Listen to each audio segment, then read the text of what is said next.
Hello and welcome back to GameCyc Weekly, the weekly show where we talk about video game news, reviews, opinions, thoughts, other things that happened, etc., and so forth. And this week we're talking about the big one, Starfield. At least these are my first impressions of it, because I'm about 10 hours in, and that kind of feels like I've barely scratched the surface.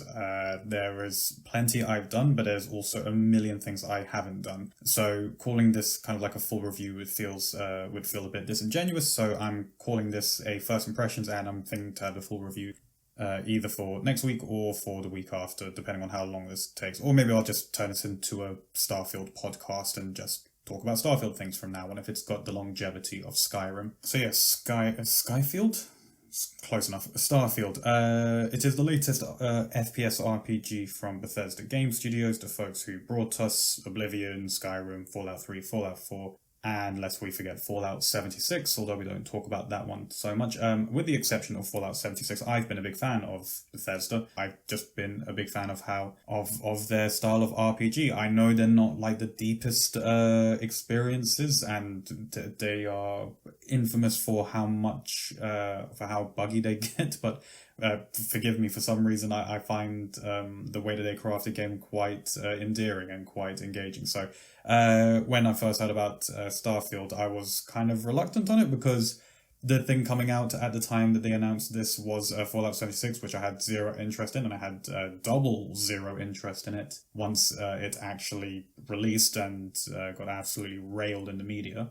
But if there's like one thing that will bring me back to a game, it's a setting in space. It is the best setting for any kind of game. And the idea of just having Skyrim in space, I was thinking, okay, that would be enough to kind of draw me in. So yeah, I kind of waited to see what would happen. And then we got the first, the first teaser for this was 2018, where it was just the logo and the announcement and nothing else. And it's actually kind of shocking that they kept the same logo since 2018 and the same kind of title music. So, shows that they decided on that initial presentation from quite early on. And then the next bit of the kind of next clip we got was that in-game teaser from 2021 showing, the Creation Engine 2 and showing that in all of its glory. And then we got the full-on gameplay shown off in June 2023, where I was like, okay, yeah, I'm 100% on board with this. And it's got nothing to do with the fact that I already own an Xbox and have Game Pass, so I'll be getting this for, at no extra cost anyway. So yeah, cool. I was like, I don't have to commit another £60 to experiencing this. Not that I'm still bitter about my feelings towards Tears of the Kingdom and how I spent money on that and then didn't enjoy that game at all. That's got nothing to do with this. I was just looking forward to having a cool space RPG game to play. And I think I've kind of got that, at least in these first 10 hours that I've played. And it's maybe not the deepest thing, which is, I guess, is kind of in line with the whole Skyrim comparison. It has been Bethesda's biggest game launch, so 6 million players. It's on Game Pass. That's where I imagine the bulk of those players are coming from. But even I imagine that this would have been a kind of system seller even if it wasn't on Game Pass or Game Pass didn't exist. Because I had a friend ask me if it was worth buying an Xbox just to get Starfield, which I haven't been asked about any other game so far this generation. So I think it would have been successful either way. So, the good and the bad. I'm going to start with the good first, since we like to start things positively here at GameSick. And I guess to summarize my what I think are the good parts. Firstly, I'm enjoying it. It doesn't feel like a slog. It doesn't feel like the kind of game I'm playing just to play it. Again, mentioning no names, Tears of the Kingdom, and maybe it's partially a nostalgia thing where it's me enjoying the style of gameplay, the style of structure that Bethesda's kind of patented at this point. It does feel deep in terms of the RPG elements because there's a wider variety of skills that you can obtain and ways to go about, gaining your objectives. You can also select the traits at the start of the game, and because I'm a masochist, I decided to choose to have the Adoring Fan. And I don't know, I never got the Adoring Fan in Oblivion, so I don't know how he compares, but he is so wacky and so weirdly over the top adoring in Starfield that he kind of comes right back round to just being entertaining, at least to me, because you'll be in the middle of a firefight with him, someone will shoot you, and he will start going absolutely mental at the person who shot you, claiming, how dare you kind of thing. So I don't find him annoying at all. He hasn't got me any gifts yet, but I'm only 10 hours in. That's barely any time, or it's the same amount of time as like 3 COD games, but whatever. But in terms of those RPG elements, something like as an example, stealth is not a default in the game. You do not start with that kind of classic Bethesda RPG thing where if you crouch, you have the vision meter or whatever, or the surveillance meter showing you how much people can see you. You have to unlock getting that, and once you unlock that, then you start to take into account stealth more and more. And on top of the abilities, you also get kind of challenges linked to that ability. So the only way to rank up said skill or ability is to kind of pass this little mini challenge using that ability or skill, which I think is probably kind of cool. I haven't noticed yet how it's actually going to impact gameplay, because there's part of me where there are certain challenges where I'm like, all right, yeah, that's going to be par for the course for my kind of play style. So that's not going to be a big deal. Like to get the next rank in like the ballistic shooting skill, I have to shoot like 20 enemies or something. So like that's going to happen no matter what happens. So that's not going to be a big deal. But to like upgrade how much I can, or to get the next rank and how much I can carry, I have to sprint with 75% encumbrance or something, which I don't know how much I'm going to do. So we'll see. So it's definitely a lot more varied than previous Bethesda games, it feels like. And that extends to the dialogue options. You don't have a voice protagonist anymore, unlike Fallout 4, so you're back to having more dialogue options. And I feel like they've kind of mixed it up a bit more compared to previous Bethesda games. So whereas before the obvious choice was always the first choice, which kind of, killed any kind of critical thinking that you might do about your choices. Whereas now it feels like, I'm not going to say it's randomized, but it definitely feels like sometimes the most obvious answer isn't always the first one. So I'm finding it a bit more interesting. I'm like finding it less, in that regard, it feels less like, okay, I'm not doing so much what the designer of this game wants me to do, but more like what would my character do, which is a nice feeling. It feels like I'm getting more easily immersed in the role-playing aspect of this role-playing game, which is a very nice bonus to have. Speaking of the conversations, the characters, here's the thing, like I said, I haven't played a Fallout game since Fallout 4, which is from 2015, I think, so the point of comparison is kind of unfair to Fallout 4, because compared to that game, the characters in this game look great. The faces feel a lot more believable. The characters feel a lot more believable. There's still that, don't get me wrong, I'm going to get into kind of like some of the issues with NPCs in the negative aspect of this first impression, but they definitely feel more human and less robotic than in previous Bethesda games. Although the quality does kind of vary depending on the NPCs you talk to. There's one character who's Captain Tuala, I think his name is, who's the recruiter for the Vanguard faction in the game, and he looks, I don't know what it was about his particular character, but he looks incredible. He's very expressive. He looks like the voice just matches the face perfectly, and he's just a character that I immediately kind of was drawn to just because of that combination. So he's great. The kind of the opening characters that you deal with are all great. But every so often you'll be on a mission and run into like some secondary character or something that barely looks like they have a properly textured face, or the lighting makes them look like they're telling a Halloween story or something, some kind of inconsistency with the visual. So it's not always great, but overall it does feel a lot better than Bethesda's previous efforts. And then there's just the whole space aspect of the game. So you kind of have a massive area of the galaxy, I guess, to play from the beginning, or to play through from the beginning.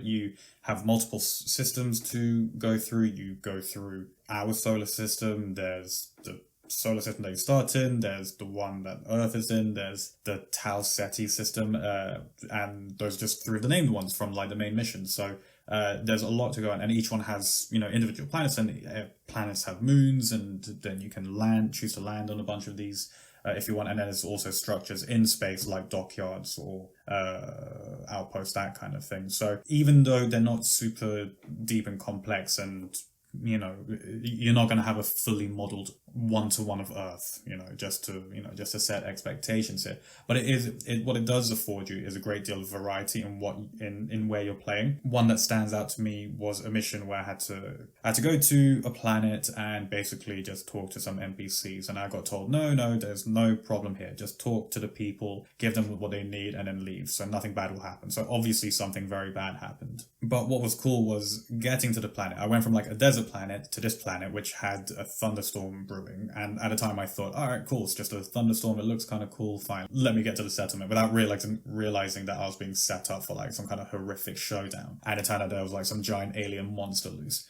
And very quickly the game suddenly went from, classic Bethesda RPG to an Aliens game, like an Aliens the movie game, full on with alien tracker letting you know how far you are from the monster, to sneaking around and having a support character, like whispering in your earpiece, letting you know how many of the defense turrets that you set up. And it was actually really cool. And I ended up like stealthing around that entire mission, whereas I know that other players could probably have gone in guns blazing and taking out the monster. So it was kind of cool that the game could switch to that out of nowhere, which was nice. And yeah, and like the general vibe is that I'm kind of interested to see where the story I'm not even interested to see where the main story goes, because the main story is kind of like MacGuffin City at this point. It's like, you found some ancient artifact. This ancient artifact holds some key to something. You go out and find more ancient artifacts, and it's not really like the artifacts themselves aren't that interesting. They don't do anything interesting. It's more about what it means to the people looking for these artifacts and dealing with the people around it. And then I've taken a break from that main campaign to play, to follow a different faction, and this other faction is where a lot of my interesting stuff is happening so far. So so far the main campaign hasn't drawn me in fully yet. Again, it's really hard to tell if I'm meant to be fully immersed at this point, considering 10 hours, I think maybe 6 of those hours have been spent playing the main campaign, and then 4 doing faction missions and just mucking about on planets. So it's really difficult to tell if I'm still in the starting area or if it's already meant to be going, kind of full steam ahead at this point.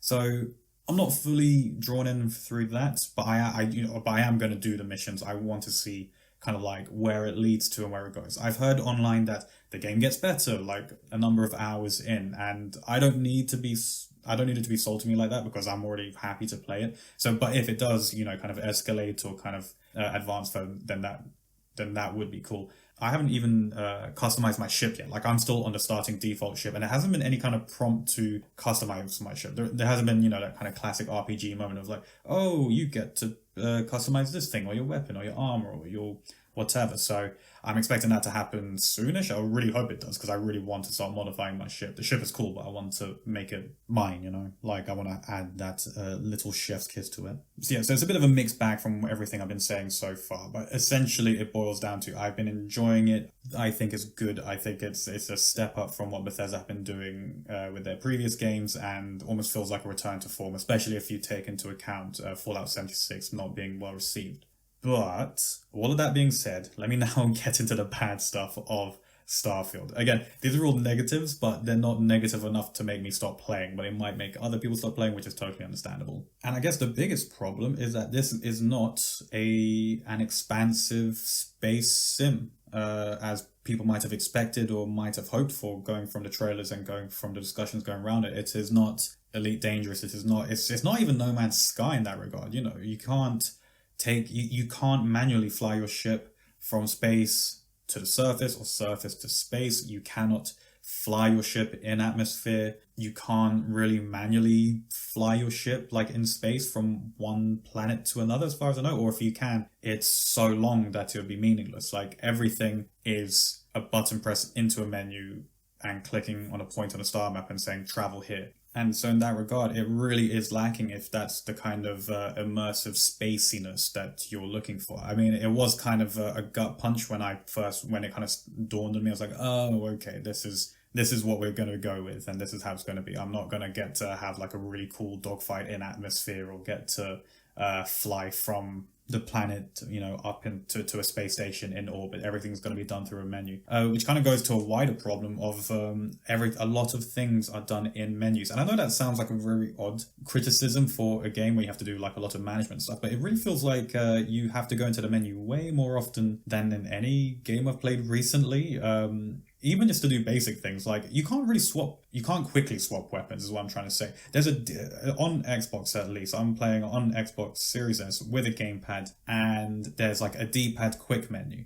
But it's not quick at all. You can hotkey weapons or items to the D-pad directions, but clicking on the D-pad essentially pauses or slows down the game significantly to let you choose, and then you select it, press A, and then the weapon is chosen, and then you go back to it. Like, I would expect to just let me, press the D-pad button up and automatically go to the weapon or item that I have in that slot. So it's very weird that they've chosen to go that route. And then, choosing any kind of first aid or aid resource outside of a med kit, you have to go into your inventory to sort it out. Like, you can technically put an apple or any other kind of food item into the hotkey menu, but again, you have a limited amount of spaces, and you'll only have like a few of those kinds of food, so it's kind of meaningless. So you just spend a good chunk of that 10 hours that I've played so far has been in menus,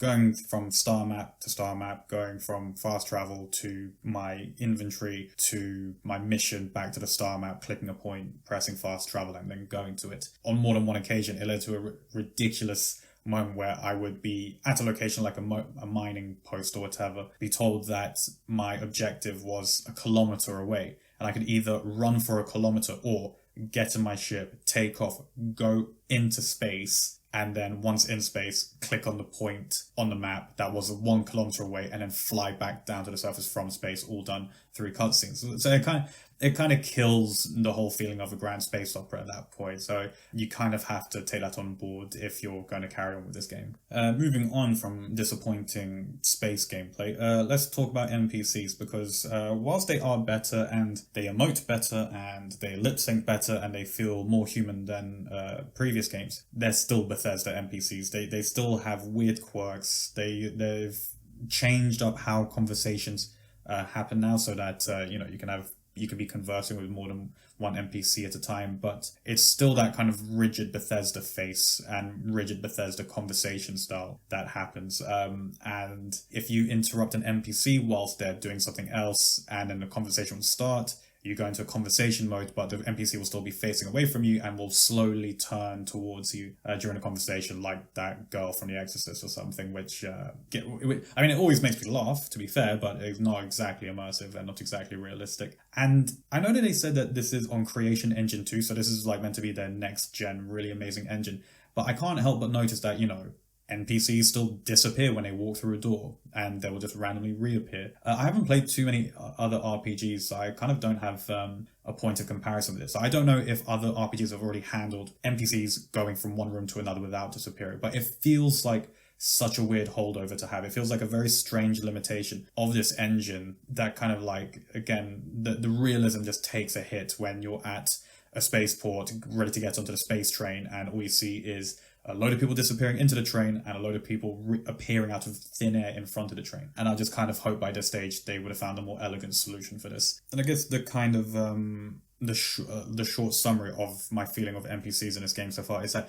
they occupy a completely different plane of reality to where you, the player, occupy, because you'll have companions, they will follow you, they will help you in combat, you can talk to them, but they're not in the same space as you. It's kind of funny because, you have to take elevators everywhere, and the number of times I see the adoring fan looking at me as the elevator door closes between us and he doesn't make it on, and then you appear on the next floor and he's already bouncing around. So it's still a video game, it's still not perfect, and maybe you just have to suspend your disbelief to get past it.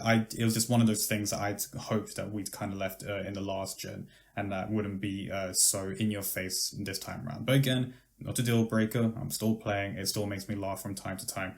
Just a thing that decided to put down into the negative column. And I think the last thing I'm going to put down in the negative column, this is a very strange one, but it's the one that came to mind when I was trying to write all this stuff down, is environments are very cluttered. And I mean, this is kind of a side effect of a game being way more detailed and having way more stuff in it. Every outpost you go to, every room you go to, every location you go to, apart from, desert planets, every interior is just covered in stuff. food items, drink items, stationery, office items, personal belongings, all kinds of random detritus is just spewed everywhere. And it's kind of cool the first time, you walk around, you're like, oh my god, there's so many things, and I can pick up all of these things and sell all these things. Classic, RPG stuff, picking everything up and selling it to the nearest vendor. But one negative side effect is that sometimes I just don't know if something's important or not. Like, I'll go around and there's a piece of uranium on the floor, and I'm like, is that important? It sounds important, but I also passed by about 17 other minerals on the way into this room for some reason. So it can be hard to gauge sometimes, like, what should I be picking up? What should I be leaving alone? What is valuable? What isn't valuable? And you end up kind of going into hoarder gameplay mode, which is never fun. And I've kind of already over encumbered my character at least a dozen times at this point because of this. And it doesn't just lead to you over encumbering yourself and you having to sort through all kinds of junk. It also just makes the environments a bit too busy and a bit too messy to the point where important things do get hidden away. Like, I was a couple of hours in before I realized I'd walked past a whole load of like workbenches. There's several kinds of workbenches that you can make use of. There's research stations, there's workbenches for your weapons, for your armor, for research, or for, I don't know, whatever the space equivalent of alchemy is, which I'm forgetting about at this point. And I just passed all of it because it just looked like another aspect of the environment. It just looked like it was part of the environment, not a key point of interaction for me to, improve things on. So, I mean, that one's not too big of a deal because I've now, it's a mistake you make once you realize a workbench is a workbench, you're like, oh, cool. And then you spot it from then on. But it just felt like the environments were getting a bit too busy at times, which was kind of a bit off-putting. And again, I guess this other point isn't really a negative on the game. It's more, it's kind of a negative in the sense of, like, I don't know where this part of the game is going or if it's going to be important. It's a whole outpost aspect. So, I mean, you can go to a planet, put down an outpost, and then you can start putting down buildings and not buildings, but like extractors and different kinds of machinery on there, and then they will provide some kind of value to you by providing minerals or resources or something else. And the immediate thought is that, okay, this is the settlement from Fallout 4, which I enjoyed using sort of, but from my understanding is they weren't actually central to kind of like the core game loop. So I'm wondering how much that's going to be the case in Starfield, where it's like you can put a whole bunch of outposts and extractors everywhere on multiple planets, but how much does it actually help you, or is it just breaking the game economy by letting you essentially get a load of infinite resources? That's one of the things I'm going to have to find out. So again, not necessarily a negative, just a thing I'm keeping in mind whilst I go into hour 11 of this game. So yeah, I think that's kind of it. Again, I'm really enjoying it. I can't remember if I mentioned this on a previous episode, but recently I've been trying to play shorter and shorter games because I was getting very frustrated, like trying to play, 30-hour long games and getting nowhere, or being frustrated or getting bored after a while. So I've been trying to focus on shorter games to kind of get more completed games under my belt and clear up my backlog. But with Starfield, 10 hours in, I know I'm repeating myself. It barely feels like anything. It feels like I haven't scratched the surface. It feels like I've barely started the main story. It feels like I've barely done anything. And yet it is 10 hours. Now, you could say that is a negative and point at the menus and be like, yeah, you've spent 10 hours in menus, configuring stuff and not actually playing the game, which is totally possible. But it could also be, 10 hours of mucking about in this galaxy, enjoying the sights so far, enjoying the core combat, enjoying the RPG elements, and being curious about where the story's going. So I am looking forward to playing a lot more of it. I have no idea what my final playtime is going to be, or if I'm going to finish the game, or if I'm going to eventually burn out and stop at some random point. But for comparison, when Skyrim came out, I basically delayed my final dissertation at uni by about 3 months because I was a bit too obsessed with it. So if it's anything like that, then my daytime work is going to suffer significantly. But yeah, so that's this week's episode. That was Starfield, the first impressions of, and hopefully we're going to have a full review of it in the coming, I don't know. And then it's somewhere between the next week and 4 years from now, however long it takes me to play this damn game. But yeah, thanks for listening to this week's episode. If you enjoyed it, please like it, please rate it, please subscribe, please comment if that's even a thing on whatever version you're listening to. And yeah, see you next week. Bye.